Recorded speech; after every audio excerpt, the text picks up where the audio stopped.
What is up, my brothers and sisters, my agents of respect? It's your boy Trey Johnson back with another episode of the No Disrespect But podcast. Before we get started, make sure you like and subscribe to the channel. Always feel free to comment. Just keep those comments respectful. And if you're interested in supporting your favorite podcaster, yours truly, the link to do so will be in the episode description. Now, today, this beautiful Friday, the Ides of March 15th. I am here to tell you, my people, my agents of respect, to all the naysayers, I told you so. And you're probably saying, Trey, what are you talking about? You say a lot of stuff. So what exactly did you tell the people?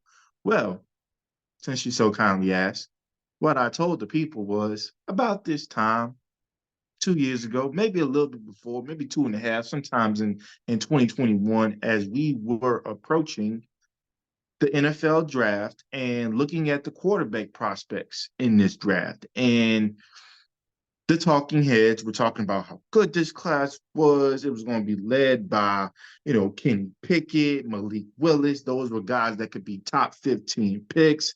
Looking at a guy like Matt Corral, who you could argue would have been a first round pick, and we'll talk about a little bit what went into him. You had guys like Desmond Ritter that were names being talked about, maybe being fringe top first round picks, or in the first 60 picks, things like that, right? And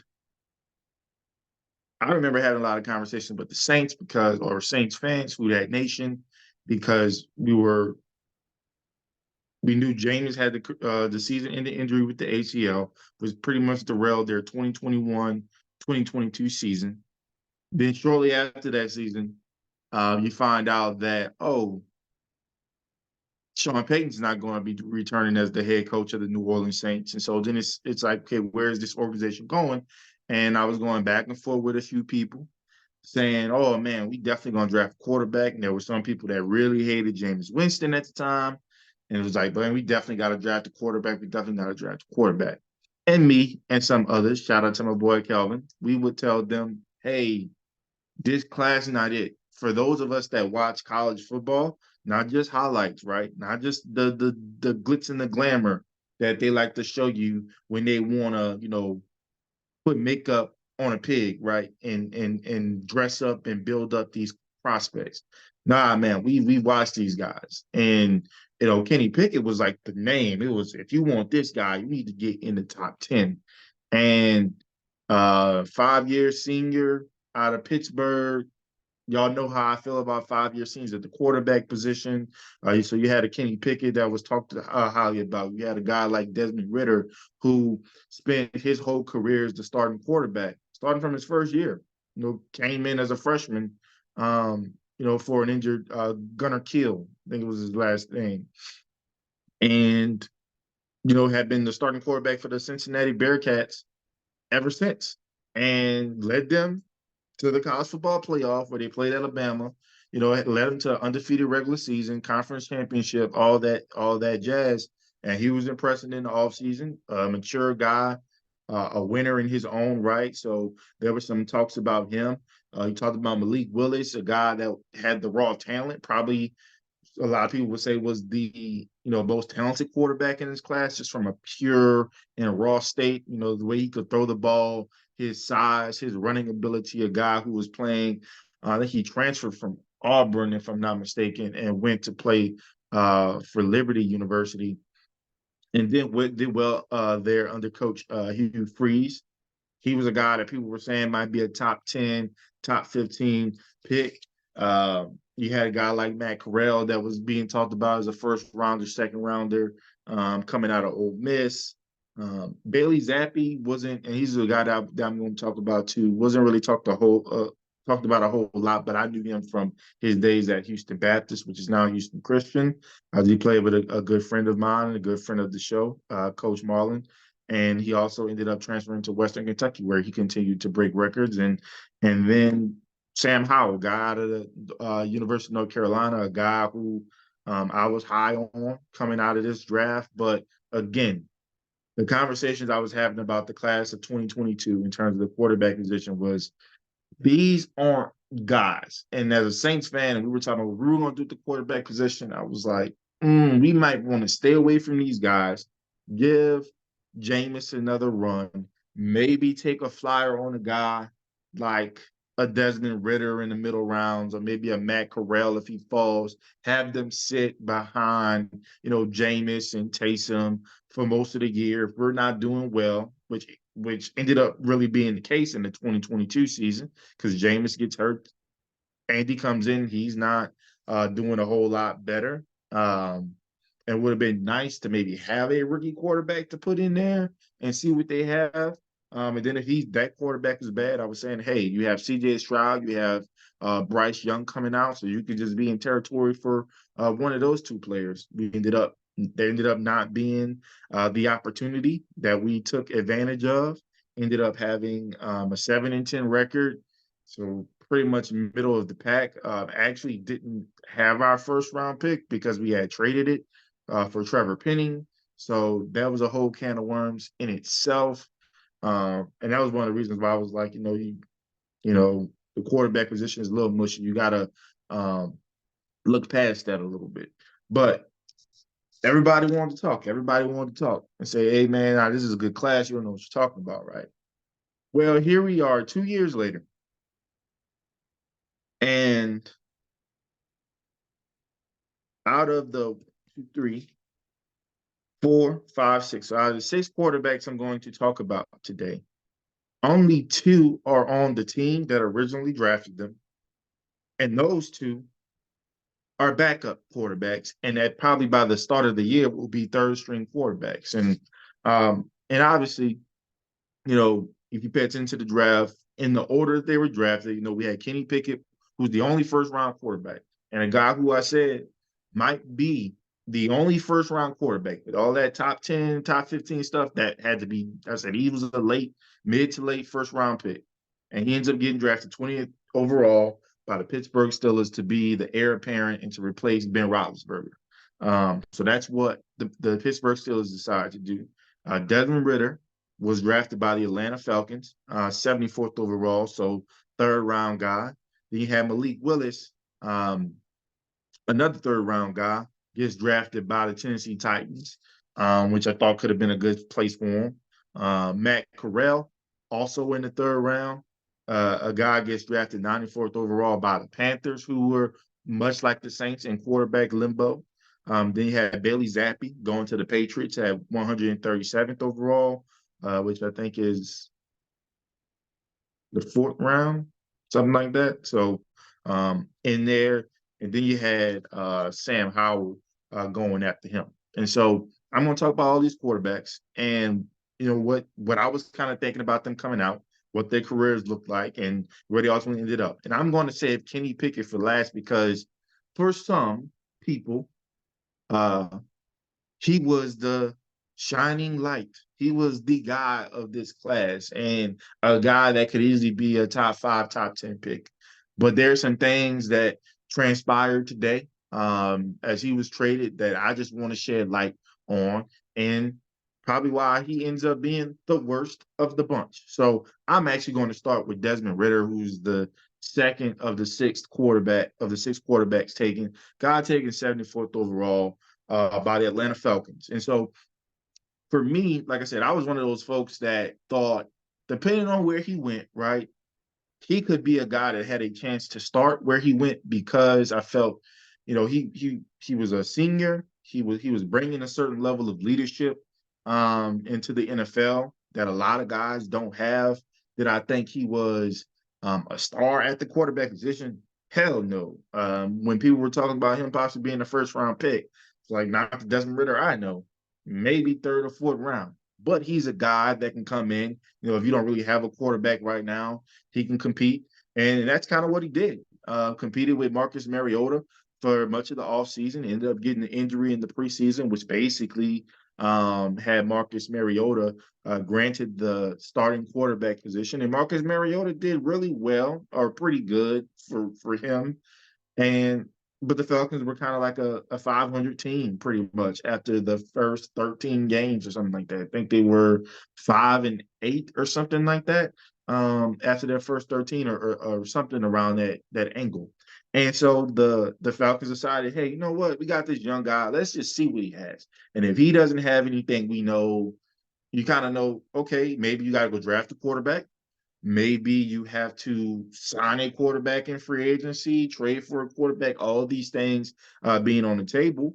And so he got the last four starts of the season. I don't think he won a game, but or didn't do too well. I mean, he had two touchdowns, no interceptions, but kind of showed some flashes of a guy. Okay, he might not be the franchise guy, but you can keep him around. At least that was my mindset. Um, and what's crazy is going into the offseason, Lamar Jackson becomes available because the Ravens give him a non-exclusive franchise tag, which basically means he can go sign with the team if they want to trade for him. And Atlanta was one of the teams where people were like, "Oh my God, they could provide the treasure chest to Baltimore. They have the cap space to give Lamar the deal he wants, right? They should make this happen."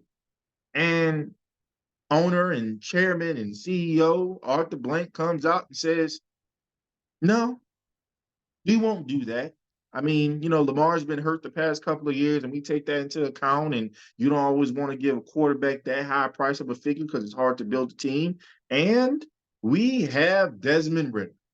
That was the call that the Atlanta Falcons organization sent out to their fan base that we don't need one of the best players in the league today because we have Desmond Ritter. We believe in him, and he can get us back to where we were, consistently competing for the NFC South title.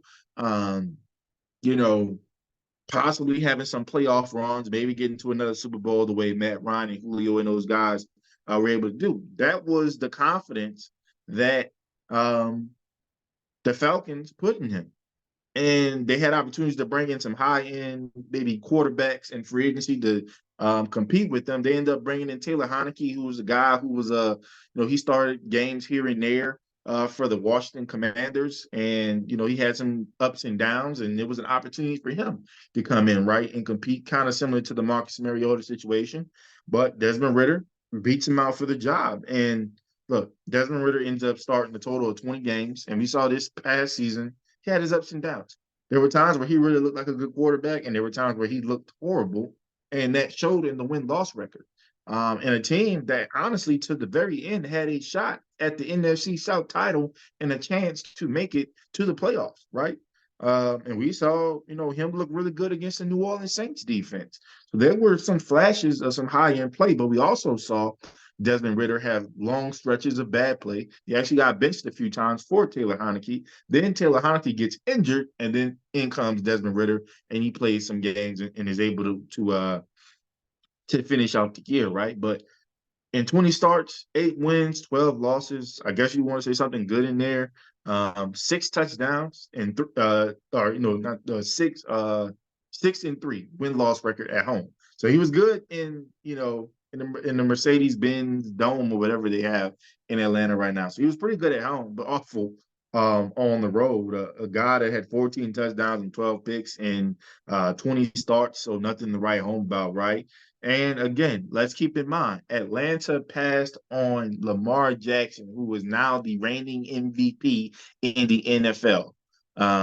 And they didn't draft a quarterback. They used pick number 8 on Bijan Robinson, who was phenomenal, arguably could have been Rookie of the Year, but they didn't package things. They could have tried to move up for C.J. Stroud, or they could have tried to move up like the Panthers did. The Panthers actually moved up from pick 9 to pick 1. So there were things that the Falcons could have done to address the quarterback position, and they just never did. And they put their faith in Desmond Ritter. And so a guy who was just a guy, really.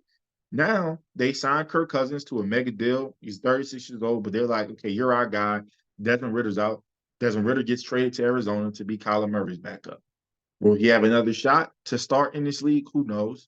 We know Kyler has some of his injury issues, and you could see some spot duty by Desmond Ritter throughout the season, but he's a guy in that class where you spend a premium pick essentially on him. You turn down the opportunity to expand and grow upon the position, the quarterback position, in favor of him. and it just doesn't pan out. And so now, yes, you got a guy in Kirk Cousins who has a good history, but he's 36 years old, coming off an Achilles injury. What are they going to do at the quarterback position now? Are they going to draft a guy? We'll see. But it's just crazy that a lot of people were falling for what the 2022 class of quarterbacks could be. And I want to go to Malik Willis because he was a guy, much like Kenny Pickett, where it was those two back and forth of who was going to be the first quarterback taken in this NFL draft, right? And Malik, it was more of the raw talent. I mean, a guy with big size, a big arm, can make almost every throw, athletic, can run. That is the modern quarterback, right? So a lot of people were high on him coming out. He impressed at his NFL pro day, or at his pro day, which all quarterbacks do in drills with shorts and stuff. But people were really high on him. They walked away saying, "Hey, it's going to be him or Kenny Pickett being one of the first two quarterbacks taken, and they're definitely both going to be in the first round." And he ends up falling, and everybody's surprised, and they're like, "Oh my God, I can't believe they're falling." And I will tell you, there were points in that 2022 draft where I was like, you know what? Maybe the Saints should take a flyer on Malik Willis because I mean he's falling down. Yeah, we just re-signed Jameis, but it's not a big deal. I'm not sure if we had brought Andy Dalton in yet, but even still, it's like you can get a rookie quarterback, have him chill behind Jameis and Andy, and we'll be fine. And I knew Taysom was aging, so it's like if you want to get a guy that could maybe fill that role from a Wildcats quarterback standpoint, Malik could have been that guy for you. So wasn't surprised to see him fall. I actually thought the Saints might scoop in at some point and get him in that third round, but they didn't. He ends up going to the Tennessee Titans, which I will tell you I thought might be a good idea. Was going to be behind Ryan Tannehill, a guy who was getting up there in age, had some injury issues. You have one of the best running backs in the game, Derrick Henry, on your team. So if you're a running quarterback, we know. I liken it to think of what Vince Young meant to a Chris Johnson and how they were dynamic together. Just having a running quarterback and what they can do for the running back position. So I thought they could do a lot of things together. More so package based. I knew, and you guys know how I wouldn't say high, but how I felt about Ryan Tannehill in terms of I still felt like he was the best quarterback in that AFC South division. I didn't think there was any pressure for them to move off of him, but the fact that he was aging, you want to start to address the quarterback position and who might be the future for your franchise. So I thought, oh, he can come in, sit behind Ryan Tannehill for a year. If Ryan does get hurt, he can come in, maybe do well because he has the ability to run. So with his arm, he can afford for his arm to catch up a little bit, especially when you have Derrick Henry as your mate in the backfield, right? And he just never really impressed enough. I mean, he got his opportunity. Ryan Tannehill gets hurt. Malik Willis comes in. And he just doesn't impress. He doesn't do enough to impress his coaches. You want to know how bad it was? With an opportunity for them to win the division, with an opportunity for the Titans to win the division, instead of going with a quarterback that had been in their system and gone through their offseason program, been with them the whole season, and Malik Willis, and keep in mind Ryan Tannehill still injured, they got Josh Dobbs off the street and said, in the gotta have a game, either we win or stay home. We're going with a guy who has not been in our system. That showed you the level of discouragement that they had in Malik Willis. And that was just sad to see, especially him being a rookie. You wanted him to have that shot. I think he would tell you, hey, I wanted to be in that moment and have that opportunity to win that game for my team. But like I said, a guy off the streets, they felt more confident in him and what he could bring than someone that had been there. And I mean, let's keep in mind, he has no career passing touchdowns, does have 3 interceptions and 11 total games played. And the very next year, because they were so kind of done with him, they drafted Will Levis the next year. And Ryan Tannehill gets hurt again. Malik Willis and Will Levis have a quarterback competition to see who's going to get the start. Will gets the start and doesn't look back. Plays 9 games, has 9 total touchdowns, only 4 interceptions.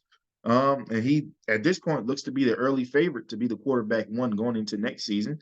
The Titans also just signed Mason Rudolph from the Pittsburgh Steelers. So Mason could very well take either the quarterback one spot because he did well last year for the Steelers and helping them get to the postseason, or at the very least, he's going to take Malik Willis's spot, and Malik Willis is going to be third on the depth chart. So a guy coming into that 22 class that a lot of people were high on in terms of saying he would be one of the first two quarterbacks taken within the first round. We're talking about top 10, top 15 pick. He's a guy that in 2 years, going on year three, really, probably won't even dress on Sundays. And he had every opportunity, right? He just didn't maximize on those opportunities. And so that's kind of disheartening. I know some people are saying, hey, maybe the Saints should take a flyer on him now. Send um, a 6th round pick or something like that to the Titans. And I will tell you, when I think of this year's class, I just don't want to do it. I think it's too deep to just take to try to get guys that just didn't pan out. I mean, that's just what it is. I think we need to look towards the future. But Malik Willis, another guy, very high. People were really high on him. Didn't pan out. Um, Matt Corral. Now, I will say Matt Corral, for me, he's a little bit different. He was a guy that I thought, even as good as he was at Ole Miss, I thought, maybe a 2nd-round pick. Like I thought that's where he was going to be, early 2nd round for a team that wants to maybe address offensive line, defensive line, stuff like that in the 1st round, and then get him early in the 2nd round or trade back to the late first to get him. And unfortunately, he suffered an ankle injury his last collegiate game. In the bowl game he decided to play, ends up I think fractured his ankle. So that meant no offseason program, couldn't take part in the Senior Bowl, the combine, pro days, none of that, right? And he inevitably fell in the draft. And he happened to fall to the Panthers, who, much like the Saints, were in quarterback limbo. They had Sam Darnold, they had signed Baker Mayfield, and they had Matt Corral. And so it was one of those things where, Matt Corral might have a chance, if he's healthy and everything like that. He may have a chance to earn reps, but I also think him getting hurt early in or late in his collegiate season kind of hurt him in the early development in the offseason, training program. But he did get some shots in the preseason. Looked really good. I thought he was making Sam Darnold and Baker Mayfield look expendable. Not that he would have been the starting quarterback week one, but I thought he would have commanded a roster spot. Unfortunately, he hurts his foot in a game and he's pretty much done for the year. And that was kind of the worst time to be done for the year because Sam Darnold phases out and he ends up getting hurt. Baker Mayfield, who had won the job in the offseason, he's just horrible. They end up cutting him. And so for a guy like Matt Corral, it would have been a great opportunity, right? For him to step in if he was healthy, right? To step in, maybe show that he had some things, maybe add some wins to the Carolina Panthers to where, they did end up being the 9th overall pick. So maybe if Matt Corral plays well, they maybe end up pick 13, 14. And then they don't have as much capital, right, to go jump to number one to get a Bryce Young. But obviously that didn't pan out. The Carolina Panthers do trade up to the 1st overall pick, do trade Bryce Young, and Matt Corral gets traded to the New England Patriots and just doesn't fit. He just decides, you know what, football is not for me. And that's one of the things that's a travesty. I mean, right now he's going to be playing for the Birmingham State Stallions in the United Football League, and so I hope he can bounce back, show the guy we knew him to be coming out of college, and maybe get another shot in the NFL. I mean, look, guys, in college career, 67% completion, over 8,200 yards passing, 57 touchdowns, and he could run the ball as well. His last season in college had 600 yards rushing, 11 touchdowns, and I think he had 18 in his career. So a guy that fit the mold of the modern day quarterback, if we're being honest with you, big arm,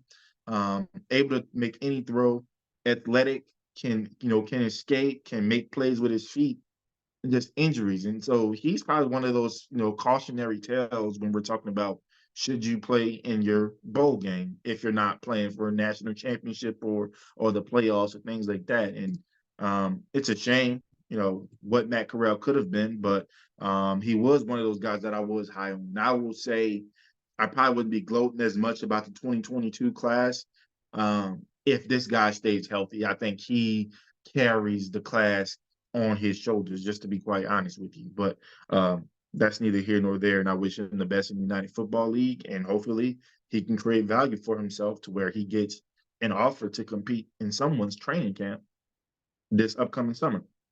Uh, Bailey Zappi, like I said, knew him from his Houston Baptist, Houston Christian days, but also watched him a lot at Western Kentucky. Was a trailblazer and record breaker at both institutions. And so when I heard him get drafted, I was like, oh, snap. I mean, does New England believe in Mac Jones when you're bringing a guy in like that? Not that I really thought that he was supplant Mac, but I felt like, okay, he could be a good backup. He's a guy that can sling the rock a little bit. And, during that season, his rookie season, he had some flashes. He did come in for Mac multiple times, who was benched. Did the same thing last year as Mac Jones was benched multiple times. Bailey would come in, actually had a few starts under his belt, right? But he never really showed himself to be more than a backup. I think there were some flashes where people were chanting for him and he would come in. And it's like, hey, once they get film on you, dude, it's a little bit more difficult. And I think we saw that with him. But not too shabby. I mean, when you think of who he's compared to in this class, 11 touchdowns, 12 picks for a guy who was never really supposed to see the field, to be quite honest with you. And he happened to outlive Mac Jones in New England. Mac Jones having been traded to the Jacksonville Jaguars. And so Bailey Zappi is still there. Right now, he's probably behind Jacoby Brissett, who the Patriots just signed to probably be their bridge quarterback. And if I had to guess, they are going to draft a quarterback, whether that's at 3 or if they end up doing that trade with Minnesota and getting a guy at 11 or 23, thinking the Bo Nix, JJ McCarthy, Michael Penix territory. I feel pretty strongly in saying that they're going to draft a quarterback, and so that would knock a Bailey Zappi down to the quarterback 3 territory. And honestly, it could result in him ended up being out of the league because remember Malik Cunningham, who the Patriots signed last year, they played him some at wide receiver, but he was getting some significant snaps at quarterback in practice. And so, if he is able to stay on that roster, right, which I think he ended up going to the Ravens eventually, but maybe if he gets a shot in New England again and he can compete, you might see Bailey Zappi off of this roster. And we know that the Patriots historically under Bill Belichick like to keep 2 quarterbacks. So who knows what could happen. But Bailey Zappi wasn't a guy that was even really on my radar. So I wouldn't necessarily say he didn't live up to the billing of the class because I don't think he was a guy that was part of that billing. But again, the fact that he didn't have all these expectations and still ended up having numbers on par with Kenny Pickett, which we'll get into in a little bit, and Desmond Ridder, having better numbers than Malik Willis, having better numbers than Matt Corral. I think that says a lot about who he is as a competitor and his work ethic. And then the last guy before I get to the guy is Sam Howell, who came out of the University of North Carolina, was drafted by the Washington Commanders. He was actually my favorite quarterback. When we were talking about should the Saints draft a quarterback first round, should it be Kenny Pickett? I said hell to the no. Wait, get Sam Howell in the middle rounds because he's starting to fall because of UNC quarterback bias, because of his size.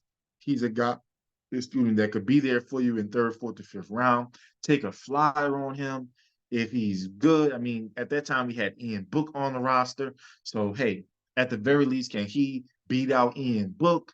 Maybe be the practice squad quarterback while he's behind Andy Dalton and Jameis Winston. And if something happens, you bring this guy in, see what you have, right? Those were just some of the things I was thinking about Sam Howell. I was really high on him. I would say probably too high. So I take this L when it comes to the evaluation of the 2022, quarterback class. But he ended up kind of having a similar thing that I was thinking about that he could have with the Saints, albeit it didn't happen to the last week of the season. Sat behind Taylor Heineke most of the season, and it really, when I was watching him in the preseason, it wasn't as if Taylor Heineke had separated himself. I really thought Sam Howell should have been the starting quarterback to begin with his rookie season for the Washington Commanders, but Coach Ron Rivera wanted to go with the veteran, and he did that, and I think that was a bad decision. He ended up doing it for 16 weeks. Commanders weren't really going anywhere. They go to Taylor, said, "Hey, man, we want to give this young guy a shot, see what we have in him." He says, "Okay." And Sam does really well. Ends with a touchdown and interception. I think 100 and something yards in the last game of the season. And he showed some things like, okay, we can kind of at least keep him around, bring him into camp next season. Now, I was surprised that they said the job was his. Commanders being another team that had the assets, had the cap room to go after a Lamar Jackson. And they said, no, we have Sam Howell. He's our starting quarterback. There is no competition. They end up signing Jacoby Brissett, but Jacoby is under the impression that, hey, I'm the backup. They don't draft the guy. So it's Sam Howell's job, which I think when you're talking about a fourth or fifth round draft pick, you should bring in more competition. You shouldn't just hand him the job. But they did that. And, under Coach Eric Bieniemy, who came over from Kansas City to be the offensive coordinator, was like, we might see some things. And I will say this early on, we did. We saw flashes. At one point in time, Sam Howell was leading the league in passing yards. Unfortunately, he was also leading the league in interceptions and being sacked the most. And so I will say, out of the quarterbacks in his class, he has done the best, in my opinion. Had threw for almost 4,000 yards in his starts. Had 21 touchdowns, but unfortunately had 21 interceptions. And so and took a lot of sacks. He was the most sacked quarterback in the league. A lot of that was the way he held on to the ball because based on metrics, his offensive line actually were top 11 in terms of the amount of time they gave to a quarterback. So for them to kind of be middle of the pack, but him to be as bad as he was in terms of taking sacks and having turnover worthy plays, it was a little bit of an eyesore, a little underwhelming, but at the same time, this was his first year starting. And so I think, they're at the position where they're the number two. They had the number two pick now. They had to go quarterback, right? But I think somehow, some way, let's say if they had pick number 8 or number 10, I think we're talking about them possibly adding a Brock Bowers or offensive line help and trying to build around Sam Howell. Yes, bringing in veteran competition, like your Jameis Winston's or your Russell Wilson's or your Jimmy Garoppolo's, things like that. But I thought you could run it back with the Sam Howell again. I don't think that the guy you pick at number 2 is about to make you a division leader, year 1 or year 2 for that matter. I think the Commanders have a lot of work in terms of roster construction. But at the end of the day, like I said, top 2 NFL pick, they're going to go quarterback, and they actually decided to trade Sam to the Seattle Seahawks, which I think is a good opportunity for him. You're going behind a guy like Geno Smith, who only has 1 year left on his deal, and you're not necessarily competing for the starting job, but you should prepare as if you are. And we saw Geno have some nicks and bruises last year. And so Sam Howell can come in, they have a good offensive line, have great running backs, have a great wide receiver core, led by DK Metcalf and Tyler Lockett. So he could have a lot of weapons at his disposal if he gets that opportunity. And now you may be looking at, Seattle, who people thought might draft a quarterback this year. They have a young guy in Sam Howell now. That's not necessarily a need. Maybe he gets an opportunity. They have a new coach who isn't necessarily tied to Geno Smith by any stretch of the imagination. So who knows? This could be really good for Sam Howell. And like I said, he was the highest rated one on my board for me. And I think his career to date is good. It shows that I was right about him. I just think he played for a shitty team. I think if he happens to be with the New Orleans Saints, not that we're so much better than the Washington Commanders, right? But I think there was a better structure. I think there was a little bit more weaponry that we could have utilized him for. But he's a Seattle Seahawk. I wish him the best in Seattle. And who knows? He could end up being their starting quarterback next season. So now The last guy that we're going to talk about is Kenny Pickett. And look, I don't mean to pick on Kenny Pickett. I really don't. But I just felt like there was so much conversation around him. And in my opinion, I was like, hey, this is a guy balls out his last year, 5-year senior, I believe. But he started every year of his college career. And you tell me the one year he has a breakout happens to be his last year, where Clemson is in a rebuild because Trevor Lawrence has gone on to the NFL, and pretty much no one else is good. That was really it. Like no one else from a team perspective was really good. Clemson had lost a lot. They were the team that had run that conference for quite some time. Florida State was still building themselves up, right, to what they would ultimately become an undefeated Power Five champion last season. So you should dominate. I expected you to dominate. You end up having the Bolitnikov winner on your roster. You should dominate. You're the oldest guy. You're a grown man playing amongst boys. You should dominate. But he didn't have, there weren't moments outside of that fake slide play in the bowl game or in the ACC championship, I think it was. There weren't moments where I said, that guy is the top quarterback in this class. He wasn't popping off my screen. It wasn't things that he was doing as a passer. There weren't things that he was doing as a runner.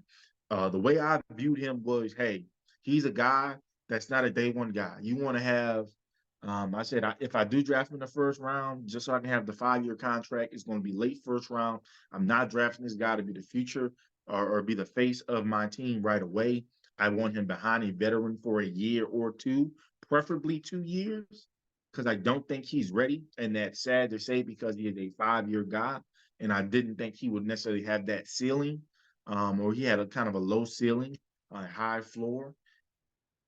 And so I wasn't the highest on Kenny Pickett. So, and I especially guarded that opinion because people wanted him to be a Saint. There's still people that say, oh, if Sean Payton was still the head coach of the New Orleans Saints, Kenny Pickett would have been the Saint. You are an idiot. I have no idea where you guys get that information from. That is far from the truth. That was not going to happen. Sean Payton was going to look for a veteran like Russell Wilson, Matthew Stafford, who he ended up passing on. Um, Deshaun Watson, who they ended up trying to go after in the offseason. And I think if Sean Payton's the coach, they probably have a better chance of getting him. But thank God you missed that PR nightmare. So at the end of the day, you probably were going to end up with Jameis Winston being your starting quarterback again. I do think the same way they took a flyer on Ian Book in the second, third round, I think you end up getting a guy like a Desmond Ritter or a Malik Wills or a Sam Howell with Sean Payton at the helm. But that just didn't happen. But I never thought that Kenny Pickett was going to be the guy. He didn't have the arm. He didn't have that presence that you just want as a quarterback, for a quarterback. Like if you're a head coach, I just didn't see it. Um, Ended up getting drafted 20th overall by Pittsburgh, so kind of in that range where I was like, at worst or at best, that's kind of where he's going to be, right? And they end up signing Mitch Trubisky in free agency, and they're saying, hey, Mitch is going to be the guy. Like this is his job. There really is no competition. We want Kenny. So I think even the Steelers had a plan where they wanted Kenny Pickett to soak and learn and about this league and get better that way. But unfortunately, Mitch Trubisky wasn't that good. Kenny Pickett gets put in the lineup. The team does pretty well. I don't think he did well, but the team did pretty well. I think he had 6 touchdowns, um, 7 picks or something, or 9 picks, something like that. It was weird, but wasn't anything to write home about, right? His rookie year, but they finished strong, almost made it to the postseason, fell just short, and he comes in the year two, and you're like, okay, KP's the guy. We're about to get some things going. They're getting some weaponry for him, and he just doesn't get it. I mean, um, 14-10 win-loss record. Um, Actually played 15 games this year, which was pretty good, but did have some injuries late, missed games. actually lost his spot to Mason Rudolph because Mason Rudolph was playing so well down the stretch and getting the Steelers back and eventually into the playoff. Um, and so they were just like, "Hey, Kenny, like we're going to stick with the hot man, but we want you to be dressed for this playoff game." He refused. Um, and he ends up, he ends his career as a Steeler, 13 touchdowns, 13 interceptions. But I will say the mindset was okay. Kenny Pickett, they drafted him in the first round. They're still going to keep him around, but they should definitely look to bring competition in. And what did they do? They signed Russell Wilson to a 1 year deal. 1 year deal. Denver's taking care of majority of the contract. I think Denver's on the hook for 37 million. The Pittsburgh Steelers only have to pay 8. They say, hey, Kenny, this is going to be a competition. Are you okay with competing? Yes, sir. I'm okay with competing. Okay, we signed Russell Wilson. It is still a competition. Nobody has the designated quarterback one spot. We have not made a decision on who is going to be the starting quarterback week 1 of the preseason, let alone week 1 of the regular season. But as being a veteran, we're going to start Russell with the first team reps. He's going to get first cracks at the first team reps, but you will be in the mix. You will get first team reps. You will get a chance to compete and show that you have to be the guy. And guess what? They signed Russell Wilson to a 1 year deal, so that's showing that they still have a level of faith in you, that they didn't give this guy a 2 or 3 year deal like Kirk Cousins got, right? Where it's like Kirk Cousins gets a 4 year deal. They're saying, hey, he's our guy. Desmond, you're out. They didn't do that. But instead of competing, and this is what I'm kind of pissed off about, right? And why I feel so good about my assessment of him, to be quite honest with you, is that at the time, at a sign of competition, he ran from this shit. Like he ran from it. We kind of saw, I kind of dismissed his behavior in the playoff, not dressing. I just kind of thought, hey, man, the guy's been injured. Maybe he's, yeah, you want to put him at emergency quarterback, but maybe he truly feels like he can't go, and it wouldn't make sense, to have him take up a roster spot when someone can come on your playoff roster and help the team. That's kind of what was in my head. I wanted to give him the benefit of the doubt. But then coming in, and look, bro, this is a chance. Like, here's the thing. Let's say Russell Wilson, let's say the Steelers told you, hey, Russell is the guy, regardless. Guess what, idiot? You have a chance to learn from a Super Bowl winning quarterback, a guy who's known for his leadership, right? A guy that can, the things you lack in terms of being a grown up and an adult and a leader of men. This is a guy that can show you how it's done. I mean, as far as your vets, you had Mitch Trubisky, a guy who was cast off out of Chicago with Mason Rudolph, who was a career backup, a guy that clearly they didn't have faith in to take over for Ben Roethlisberger. So I will say you probably didn't have the veteran presence that you would want a rookie to have coming into this league. Now you have a chance to have a guy like that who's at the later stage of his career, has made his money, and wants to give back to the game. Yes, Russell still wants to play. Yes, Russell still wants to win. But this is also an opportunity where he can start to give back to the game and help you get better. A guy that's still going to have 2 years left on his contract, right? So it's an opportunity to compete against Russell, maybe show, hey, I just beat out a Super Bowl champion. I'm the guy. You have to believe in me. And guess what? If you end up beating out Russell Wilson in the offseason, I think your teammates galvanize around you as the guy, because they're like, oh shit, he had his foot put to the fire and he balled out. He took it to Russell. And guess what? You're the starting quarterback. You still have Russell Wilson being your backup, a guy that can help you and coach you up. Or let's say Russell, just because of his veteran ability and his aura, he just edges you out a little bit, right? A guy on a 1 year deal. Guess what? Now that pressure of having to be the guy, having to be that franchise leader, you can put that on the back burner a little bit and take the time to learn from a guy who has won in this league. We saw Zach Wilson be able to do that, put away his pride, learn from Aaron Rodgers. Unfortunately, Aaron Rodgers gets hurt 4 plays in, and so I don't think Zach had the opportunity to truly sit. He had to be thrust back in, right? But I think barring health, and if Russell stays healthy, right, you could have took that opportunity to learn from him. But instead, you run from competition.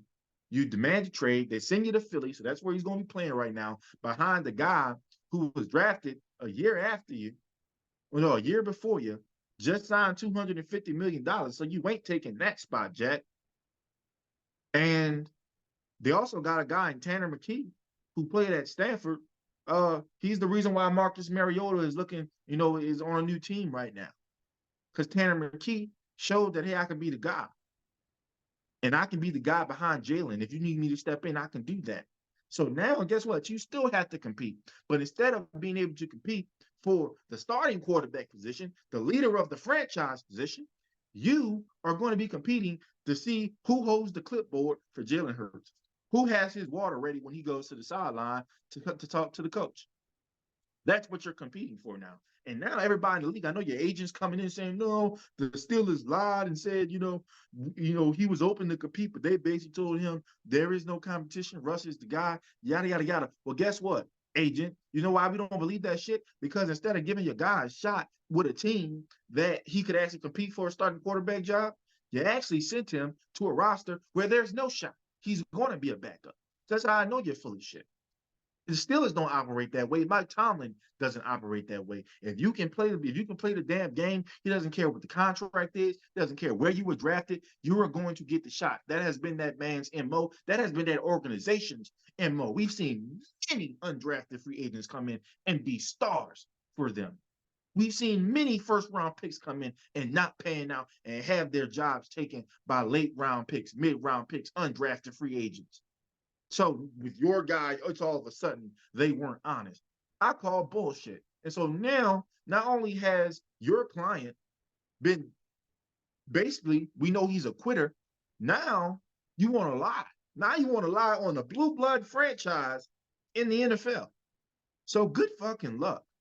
You better hope that Tanner McKee just doesn't bring it. And knowing the Eagles, guess what? They still might, draft a quarterback or bring a guy in. So now we're talking about you might not even be on the roster. And now will the other 31 teams, or I'll say the other 30, because we know the Pittsburgh Steelers ain't gonna want to bring your ass back. Will they take a flyer on you? Now you'll be a journeyman. So you took an opportunity to learn and get better and maybe have an opportunity to be the starting quarterback for the Pittsburgh Steelers again, especially knowing that people aren't high right now on the next quarterback class. Instead of that, now you just signed up to be a career backup. And by far, to me, he's just the worst of this class. Because one, he had the highest expectations of this class, did not fill them. Then he's probably had the most excuses out of this class, and it still hasn't materialized into anything. When there's a point where Mason Rudolph is keeping you on the sidelines, injured or not, I think you need to look in the mirror, son. And then having the opportunity to compete against, from a historical standpoint, in the past decade, one of the best players in this league, one of the best quarterbacks in this league, one of the best leaders in this league. You run from that opportunity. And that, son, I cannot respect. And I thank God we didn't take a flyer on you in New Orleans, because we have enough issues as it is. But I can tell you one thing, there ain't no damn quitters. I don't care how I feel about Derek Carr. He ain't a damn quitter. He's an asshole. He's a whiner. He lacks accountability. But one arm and all, his ass gonna come out there. I think his ass is going to compete. Yeah, they're trying to build a roster where, there's some guys that, take that pressure off of him. But guess what? At the end of the day, I still think he'd want to compete. I think he still want to show that he is the guy for the organization. But 2 years in, and you don't want to compete, you want to just have the job handed to you? Well, that's not how it works, man. That's just not how it works. So welcome to reality, and good luck to your agent with this cleanup campaign. But you kind of fucked up. And to try to smear an organization that has been the standard of professional sports, good luck having a career. So I hope you start to look in the mirror. I hope you work your ass off. I hope you get better. But when it comes to the 22 quarterback class and everything we talked about and everything, not saying that this is a high class, not saying, hey, don't be drafting these guys high. Don't think that they'll be the savior of your franchise. You have become the poster child for the mediocrity and the complete failure of that quarterback class, Mr. Kenny Pickett. And you need to wear that badge because it is. You have to wear that badge. And I think what transpired today, and I guess over the series of days that led to you being traded to Philadelphia, just shows who you are as a competitor, who you are as a leader. And I pray that you change that and maybe change the narrative of this class. I think there's going to be guys in this class that have opportunities to do that. And I think you may have an opportunity to do that. And I think you have the most to prove. It's about time you start doing it. So, as I end this show, if there's anything that I said that offended anybody, guess what? It's a good thing. It's an opportunity for me to learn. It's an opportunity for you to teach me. All I ask is that you keep it all I ask is that you keep it respectful. Peace.